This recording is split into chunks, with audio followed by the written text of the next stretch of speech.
Hi hello నమస్తే welcome to my channel. By channel కొత్తగా చూస్తున్నట్టయితే ముందుగా సబ్స్క్రైబ్ చేసుకోండి. అలాగే నేను చెప్పే వీడియోని వస్తే మాత్రం అందరికీ షేర్ చేయండి బై.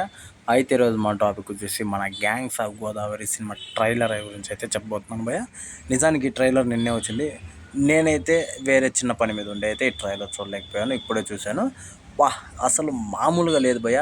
నిజంగా వాళ్ళు చెప్పినట్టుగా పలకనామా దాస్ సినిమా అని మళ్ళీ చూసినట్టుగా ఉంది అని చెప్పేసి చెప్పారు భయ్య. నాకు అంటే కొంచెం లాంగ్వేజ్ బూతులు మాట్లాడడం వల్ల మనకు అలా అనిపించింది. కానీ నిజం చెప్పాలంటే అది మామూలుగా లేదు. పలక్నామా దాస్ కంటే 1000 రెట్లు వేరేలా ఉంది. సూపర్గా ఉంది భయ్య. నిజంగా నేను ఏమో అనుకున్నా కానీ అసలు మామూలుగా దించలేదు ఈసారి. ప్రతి ఒక్కరికి దించేస్తాడు అనిపిస్తుంది. అంటే నా ఉద్దేశం బాక్స్ ఆఫీస్కి భయ్య. నిజంగా ఈ రేంజ్ ట్రైలరు నేను మామూలుగానే అనుకున్నాను ఉంటుంది ఒక రేంజ్లో అని చెప్పేసి. ఇంత మాస్లో అసలు దాస్ దమ్కి అసలు నిజంగా అన్ని సినిమాల్లో ఒక రేంజ్ అయితే ఈ సినిమాలో వేరే రేంజ్. గ్యాంగ్స్ ఆఫ్ గోదావరి నిజంగా సూపర్ అనిపించింది భయ్య. అయితే మనకు ట్రైలర్లో చూపించిన దాని ప్రకారం అయితే అంత రాజకీయాల మీద రౌడీజం మీద అయితే సినిమా అయితే నడుస్తుంది భయ్య. ఇందులో హైలైట్గా ఉండేది ఏంటి అంటే నాకు తెలిసినంత వరకు మన అంజలి గారి క్యారెక్టర్ భయ్య. నిజంగా అసలు ఆ డైలాగులు వింటుంటేనే ఏరా నా కొడక అన్నట్టుగానే, అంటే నార్మల్గానే ఈ రేంజ్లో పెట్టారంటే ఇంకా సినిమాలో ఏ రేంజ్లో పెట్టింటారు అని చెప్పేసి నేనైతే అనుకుంటున్నాను.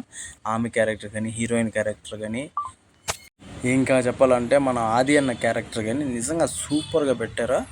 నేనైతే ఒకటే అనుకుంటున్నాను భయ్య, ఈసారి నిజంగా బాక్స్ ఆఫీస్కి బలంగా అయితే దించుతాడని అనిపిస్తుంది భయ్య. అంటే ఒక రేంజ్లో అయితే నాకైతే అనిపించింది భయ్య ట్రైలరు. ఇంకోటి వచ్చేసి ఈ సినిమా ఎప్పుడు మార్చి 8వ తారీఖున అయితే మనకి రిలీజ్ అవ్వాల్సి ఉంది.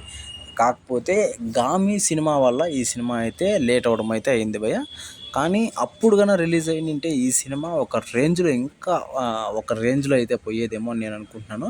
అంటే ఇప్పుడు ఎలక్షన్ డ్రామా నడుస్తుంది రియాలిటీలో, కాకపోతే ఆ టైంలో వదిలింటే ఇంకా బజ్ వచ్చేది. అంటే ఎలక్షన్కి ముందర కొంచెం ఇంకా ఊపు ఉండేది కాబట్టి ఇలాంటి సినిమాలు ఇంకా హైప్ వచ్చేదని నేనైతే అనుకుంటున్నాను భయ్య. మరి ట్రైలర్ అయితే నాకు పిచ్చగా నచ్చింది భయ్య. మరి మీకు ఎలా అనిపించిందో కింద కామెంట్లలో మాత్రం తెలియజేయండి భయ్య. మర్చిపోకుండా తప్పకుండా దయచేసి. అలాగే ఇందులో మీకు అసలు ఏ డైలాగ్ అంటే బాగా నచ్చింది, అంటే మన అన్న అంటాడు కదా డైలాగు, ఇది అది కాదని లవడా అనేసి, అలాంటి డైలాగులు అయినా సరే మీరు కింద కామెంట్లలో మాత్రం తెలియజేయండి భయ్య.